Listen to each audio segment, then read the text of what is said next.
Halo guys, kembali lagi dengan gue Kuro guys. Di sini mari kita lanjutin pembahasan novel Mago Queen, yaitu lanjut ke part 41-nya. Jadi yang belum nonton part sebelumnya, gue saranin kalian buat nonton dulu supaya lebih enak memahami alur ceritanya. Oke, langsung aja kita masuk ke pembahasannya. Setelah mendapatkan posisi dunia fusi lewat peta Pablo Hitara, saat itu Ano, Sasa, dan Misa pun mulai terbang melintasi dunia Vivolia untuk mengambil kapal Noah yaitu Lonelia, yang nantinya bakal mereka gunakan untuk pergi ke dunia fusi. Karena sebelumnya terakhir kali Anos menggunakannya kan memang sengaja dia tinggalkan di sekitar lautan itu. Cuma setelah sampai di sana ternyata semua pepohonan dan hutan di kapal itu semuanya sudah berubah menjadi layu. Seolah hutan di kapal itu sudah kehilangan kekuatannya. Padahal Anos baru saja meninggalkannya beberapa hari. Anos yang melihat itu pun langsung menggunakan pedang Turitusnya untuk membelah langit hitam dan juga dengan bantuan mantra Rayen dan Dogba Azebara untuk memasuki lautan Silver Sea. Lalu setelah itu dia menggunakan mantra Yegeneas dan kembali ke Vivolia untuk menghujani kapal hutan itu dengan air perak Silver Sea. Karena air perak itu kan sama aja nutrisi bagi hutan Lonelia.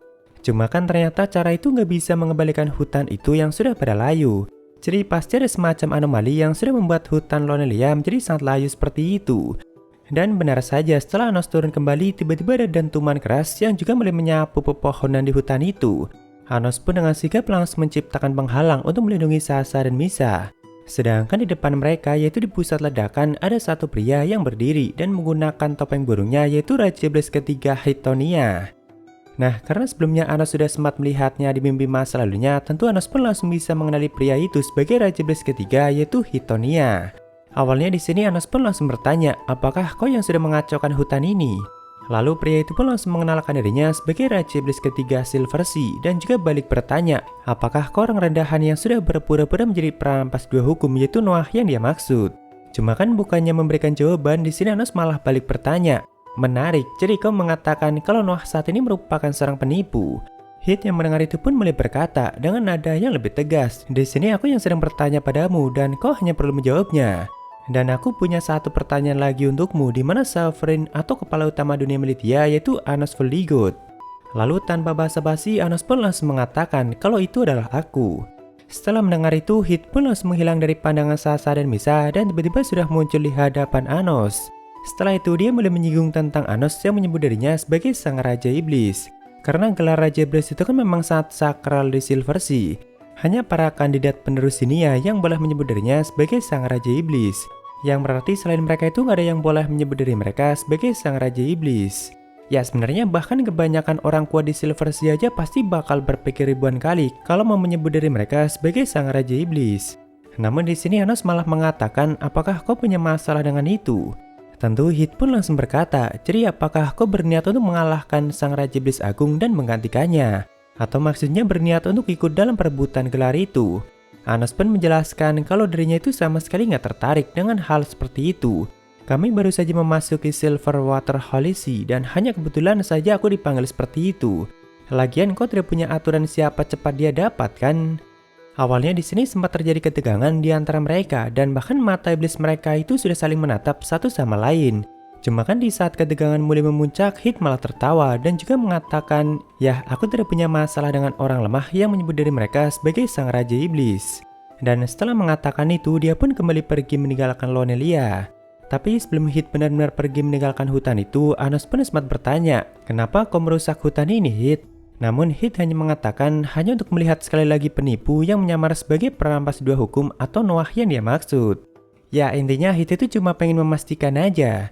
Cuma kan Anos, Sasa, dan Misa tentu masih berpikir apa tujuan Raja Iblis ketiga datang ke kapal hutan ini dan kenapa dia sampai merusaknya. Dan bagi Sasa, tindakan Hit yang merusak hutan itu sama sekali nggak bisa dimengerti. Sedangkan Anos sendiri hanya menduga mungkin hal itu ada hubungannya dengan Ron Cruz yang memang punya hubungan dengan Raja Iblis ketiga. Lalu tak lama setelah Hit pergi, saat itu giliran Rekol yang datang ke tempat itu untuk menemui mereka. Nah, karena sebelumnya Anos sudah menerima laporan dari Oturu, jadi di sini mereka pun sempat membicarakan mengenai hal itu.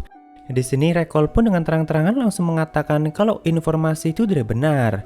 Karena katanya di masa lalu Elmit itu sudah pernah muncul sebanyak 5 kali dan sebenarnya merupakan orang yang berbeda. Jadi di antara kelimanya itu merupakan Elmit yang palsu. Dan kalau ditambah Gigi Janus berarti sudah ada 6 orang yang mengaku dirinya sebagai Elmit. Cuma kan untuk memastikan apakah Janus merupakan Elmit yang asli atau bukan, tentu mereka harus menunggu apakah akan ada Elmit lainnya yang bakalan muncul lagi nantinya atau tidak. Karena ya belum ada cara yang pasti untuk memastikan mana Elmit yang palsu dan mana yang asli. Nah, setelah membicarakan semua itu, di sini Anos pun mulai bertanya mengenai mantra Radopirika. Siapa tahu kan Recall paham mengenai mantra itu, dan bahkan Anos juga langsung menjelaskan mengenai situasi Ron Cruz yang saat ini lagi berjuang menggunakan mantra itu. Cuma ya Anos hanya menjelaskan intinya aja sih. Nah, setelah memahami situasinya, di sini Recall pun mulai menciptakan lingkaran sihir dan juga mengatakan mari kita coba paksa Radopirika. Anos pun mulai merasakan kalau akar Ron Cruz yang sebelumnya diam mulai berdenyut dan mulai bergetar kembali. Sedangkan ada sebagian ingatan masa lalu yang perlahan mulai memasuki pikiran Anos. Tepatnya jauh di masa lalu, di sini ada sebuah kenangan dari seseorang yang dunianya sudah hampir mendekati kehancuran dan kurang lebih isinya seperti ini. Langit, lautan, dan bahkan daratan semuanya mendekati kehancuran. Emosi yang berkecamuk dalam diriku mulai bergolak, oleh karena itu kami akan lenyap. Tapi aku sendiri akan berubah menjadi pedang dan terus berjuang. Suatu hari nanti gelembung dunia yang tak terhitung jumlahnya akan muncul dan menghilang. Hal itu tergantung pada kekuatan perasaan dan juga nasib seseorang. Setiap kali terdengar suara di dalam gelembung, gelembung-gelembung itu mulai melayang semakin kuat. Dan gelembung-gelembung kecil yang lahir dari jurang itu mulai melayang semakin jauh. Yaitu merupakan kenangan dari dunia yang sangat jauh yang nantinya bakal sangat berhubungan dengan kelahiran Noah. Lalu tepatnya 17.000 tahun yang lalu, yaitu di dunia air perak Listeria yang hampir semuanya dikelilingi oleh lautan yang sangat luas. Dan juga dengan banyak ombak yang sangat tinggi yang bahkan seakan mencapai langit dunia itu. Namun walaupun begitu, semua ombak ini gak sampai menciptakan tsunami yang dahsyat atau apapun. Melainkan malah jadi menciptakan pemandangan yang sangat indah seperti halnya di negeri dongeng. Sedangkan di langit yang bercampur dengan lautan itu, ada banyak paus lautan perak yang berenang di dalamnya. Jadi semua air dunia Listeria itu semuanya berwarna perak dan semua makhluk hidup di dalamnya tentu sudah beradaptasi dengan semua itu. Termasuk paus perak ini yang merupakan salah satu spesies yang mampu mengubah air perak menjadi sebuah kekuatan. Paus-paus perak ini pun selalu berenang dengan arah yang sangat teratur, yaitu membentuk sebuah lingkaran. Di mana di tengahnya itu ada sebuah pusaran yang sangat besar yang mana pusaran itulah yang menghubungkan antara langit dan lautan Listeria. Atau disebut juga sebagai jurang kenangan kehancuran. Jadi semua kenangan dari dunia yang hancur semuanya berkumpul di pusaran itu. Entah itu pikiran tentang tanah air, kesetiaan pada sang penguasa mereka, kenangan dengan teman-teman mereka, dan sebagainya. Emosi dan kenangan yang tidak punya tempat untuk pergi itu semuanya ditarik ke pusaran atau jurang kenangan di dunia Listeria ini. Bahkan dikatakan kalau semua paus perak itu juga berasal dari jurang kenangan itu. Ya kalau kalian masih ingat di lautan Silver Sea itu kan ada banyak paus yang luar biasa besar yang kadang bisa aja melahap kapal yang lewat atau bahkan melahap gelembung dunia kecil di lautan itu. Nah semua paus perak itu ya sama aja dengan semua paus perak yang ada di dunia Listeria ini. Karena kan di masa kini dunia Listeria itu sudah lama hancur. Makanya semua paus perak itu akhirnya keluar dan berenang langsung di Silver Sea. Jadi biasanya ketika suatu dewa utama mulai melemah, air perak dari Silver Sea itu mulai masuk melewati sebuah lubang yang mulai terbentuk. Atau ya simpelnya gelembung dunianya itu mulai bocor dan akhirnya hal itulah yang bakal mulai menghancurkan dunia itu sendiri. Nah dari banyaknya dunia yang hancur itu ada sebuah dunia di mana sebelum mengalami kehancurannya, para penduduknya itu mulai memikirkan ikan paus yang merupakan simbol dari dunia mereka. Bahkan mereka semua sampai berdoa semoga ikan paus itu bisa terus bertahan hidup dan mampu berenang langsung di Silver Sea. Sekalipun dunia mereka sudah hancur. Nah semua kenangan dan semua keinginan itu kan akhirnya mulai masuk ke jurang kenangan kehancuran. Dan dari jurang itu akhirnya melahirkan paus perak yang saat ini hidup di lautan Silver Sea. Ya jadi jurang kenangan itu juga biasa melahirkan makhluk yang bahkan kadang sama sekali tak terbayangkan dan konsepnya seperti itu. Nah saat itu ada sang dewa utama dari dunia metamorfosis yaitu Frenea yang juga lagi membangkitkan seseorang lewat jurang kenangan itu. Yaitu Suza sang penguasa dunia metamorfosis itu sendiri. Frenea ini merupakan dewi yang sangat cantik dengan sayap yang sangat indah dan juga rambut panjangnya yang dihiasi sisik-sisik yang sangat unik. Sedangkan di depannya sudah ada satu anak kecil yang melayang yang masih diselimuti dengan gelembung hitam. Di sini dengan wajah yang sangat gembira, Frey pun mengatakan, "Ayo jadilah kupu-kupu Suza sang penguasa jubah lamaku." Lalu setelah itu Frey pun menciptakan lingkaran sihir dan gelembung hitam itu pun mulai pecah. Sedangkan sisik-sisik kecilnya mulai menyelimuti tubuh anak itu dan menciptakan cahaya yang sangat terang. Tentu Frey yang melihat itu kelihatan sangat puas, karena dia berpikir kalau Suza yaitu sang penguasa dunianya akhirnya bisa terlahir kembali dan mulai mendapatkan sayapnya kembali. Cuma ternyata tak lama setelah itu semua sisik itu malah ditelan oleh bayangan hitam milik anak itu. Frey pun mulai kelihatan sangat kecewa dan mulai berjalan mendekati anak kecil itu yang tubuhnya kembali diselimuti oleh gelembung hitam. Ya, jadi simpelnya tujuan Freynia ini kan untuk membangkitkan Zusa lewat jurang kenangan Listeria itu. Karena dunia mereka yaitu metamorfosis memang sudah binasa, dan seperti yang sudah dijelaskan kalau semua kenangan dari dunia yang telah binasa bakal ditarik masuk ke jurang kenangan kehancuran itu. Cuma kan ternyata sosok yang lahir dari jurang itu malah sangat berbeda dengan Zusa yang dia harapkan. Bahkan Frey yakin kalau anak ini gak punya sayap, yang mana sayap itu merupakan tatanan dari dunia mereka. Jadi anak yang baru lahir ini sama sekali bukan Zusa, melainkan Noah yang baru saja terlahir dari jurang kenangan Listeria itu. Tentu Frey yang melihat itu semakin menunjukkan rasa kecewanya dan mulai berpikir keras. Kenapa bisa gagal dan apa yang sebenarnya membuatnya gagal? Nah, di sini Noah kecil yang baru mendengar kata Zusa pun mulai berkata untuk pertama kalinya, "Zusa, ada apa?" Lalu Frey pun langsung bertanya dan juga menjelaskan, "Apakah kau tidak ingat? Kau adalah Zusa, sang penguasa dari dunia metamorfosis.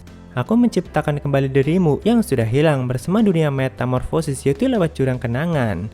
Aku dan rakyatku mengingat Raja Metamorfosis yaitu Zusa, dan kau adalah konsentrasi dari pikiran dan perasaan itu. Apakah kau tidak mengingatnya?" Noah yang mendengar semua itu pun sempat merenung dengan tenang. Sebelum akhirnya mengatakan, "Kurasa aku mendengar suara di dalam gelembung, yaitu langit, lautan, dan bahkan daratan semuanya mendekati kehancuran." Ya, ini merupakan suara atau kata-kata yang sama yang tadi itu cuy. Tapi suara atau kenangan siapa itu nanti bakal dijelasin di akhir volume ini. Dan tentunya hal itu sangat berhubungan dengan alasan kelahiran Noah. Nah, di sini setelah mendengar kata-kata Noah, Frey itu semakin yakin kalau anak ini bukanlah Zusa. Karena kata Frey di dunia itu sama sekali nggak ada lautan. Bahkan di sini dengan rasa kecewa dan amarahnya, Frey itu langsung menyerang Noah dengan amukan api birunya yang cukup dahsyat. Cuma di waktu itu juga ada satu pria dewasa dengan rambut pirang panjang yang juga langsung melindungi Noah dari amukan api biru itu. Dan sebenarnya orang ini melakukannya dengan sangat santai. Ya, Noahnya juga sebenarnya cuma diem aja sih. Karena ya mungkin dia itu baru saja terlahir dan mungkin masih mencoba memahami semua situasinya itu. Awalnya begitu melihat pria ini yang langsung melindungi Noah, Frey itu langsung kelihatan panik. Lalu setelahnya dengan nada yang sangat tenang, pria ini pun menjelaskan kalau jurang kenangan kehancuran itu tidak dapat dikendalikan. Aku mengerti perasaanmu, tapi bukankah sudah saatnya kau menerima kalau dunia metamorfosis itu telah binasa? Cuma kan Frey yang mendengar itu malah makin tantrum, dan bahkan di sini dia itu mulai terbang tinggi dan menciptakan lingkaran sihir untuk menyerang Noah dan pria itu. Namun dengan ekspresi yang kelihatan sedih, pria ini pun mulai mengarahkan jarinya ke arah Freynia. Dan di saat itulah ada satu paus perak yang mendekati Frey dan bahkan langsung melahapnya secara utuh. Dan sepertinya itu merupakan akhir bagi sang dewa tertinggi dunia metamorfosis yaitu Freynia. Lalu setelah membereskan Freynia, pria ini pun kembali menatap Noah dan juga mengenalkan dirinya sebagai Elmit sang penguasa dunia Listeria. Dan juga menyebut Noah sebagai anak jurang kehancuran. Ya, kalau Elmit yang ini jelas merupakan Elmit yang asli. Masih di masa lalu, yaitu tepatnya masih di 17.000 tahun yang lalu, saat itu di Istana Pablohitara yang juga masih di dunia Listeria, ada 77 saluran air sempit di dalam ruangan itu. Sedangkan di tengahnya yang terhubung dengan semua saluran itu ada sebuah waduk besar yang juga disebut sebagai waduk pengetahuan. Jadi semua air itu berisi pengetahuan yang sudah dikumpulkan oleh bangsa Listeria, termasuk semua pengetahuan dan kenangan dari dunia yang hancur yang sudah masuk ke jurang kenangan. Nah, di sini Elmit itu berniat menggunakannya untuk mencari tahu dari kenangan mana dan siapa Noah terlahir. Jadi saat itu Noah sudah ada di tengah waduk pengetahuan itu. Nah, di sini sebelum memulai prosesnya, ada beberapa hal yang Noah tanyakan pada Elmit. Pertama yaitu mengenai anak jurang kehancuran. Jadi mereka yang terlahir dari jurang kenangan kehancuran memang biasa dijuluki seperti itu, karena mereka memang terlahir dari kenangan dunia yang sudah binasa. Atau ya sama aja perwujudan dari perasaan dan pikiran yang terarah dari banyak makhluk yang berbeda. Lalu yang kedua, Noah pun bertanya, bukankah aku terlahir dari ingatan Freynia? Kata Elmit, Frey memang menggunakan jurang kehancuran untuk mencoba membangkitkan Zusa. Cuma kan jurang kehancuran itu sebenarnya nggak bisa dikendalikan, karena hati manusia itu heterogen dan juga sangat kompleks. Nah, di sini setelah selesai melakukan prosesnya atau setelah selesai mencari tahu, air dari saluran itu bahkan sampai mengering sepenuhnya. Sedangkan Elmit yang melihatnya sempat terdiam dan berpikir untuk sejenak. Lalu begitu Noah keluar dan mendekati Elmit, dia pun bertanya apa yang terjadi. Setelah berpikir sejenak, Elmit pun mulai menjelaskan semua hasilnya. Jadi ternyata sebagian dari diri Noah itu memang berasal dari kenangan dunia metamorfosis, tapi cuma sebagian kecilnya aja. Karena pakaian dan cara bicara Noah itu sangat mirip dengan Suza. Jadi sebenarnya bisa dikatakan kalau rencana Phrenia itu nggak sepenuhnya gagal. Tapi sumber atau akar Noah itu dibentuk oleh kenangan yang sangat berbeda. Dan itu bukan kenangan dari dunia metamorfosis, melainkan campuran ingatan dari dunia lain yang berbeda. Di sini Noah pun bertanya dari yang mana. Cuma ternyata Elmet sendiri juga nggak tahu, karena ternyata sebelumnya itu nggak pernah ada kejadian seperti itu. Jadi normalnya semua kenangan yang masuk ke jurang kehancuran itu kan berasal dari dunia yang telah binasa. Nah, tapi ternyata kenangan yang membentuk Noah itu bukan di antara salah satu dunia yang hancur itu. Yang berarti kenangan itu berasal dari dunia yang masih ada atau masih belum binasa. Dan sebenarnya hal itu sudah bertentangan dengan perintah yang ada. Jadi menurut Elmet kemungkinan jurang kehancuran itu bahkan telah mencapai kenangan dari dunia yang belum binasa. Karena Silver Sea itu kan luar biasa luas. Pasti ada satu dunia dan dewa tertinggi di suatu tempat yang punya perintah kehancuran. Dan karena hal itu selaras dengan kehancuran, makanya kenangan dari dunia itu bisa sampai ke jurang kenangan kehancuran. Ya walaupun Elmet sendiri juga sulit untuk mempercayainya, tapi baginya itu memang sangat hebat.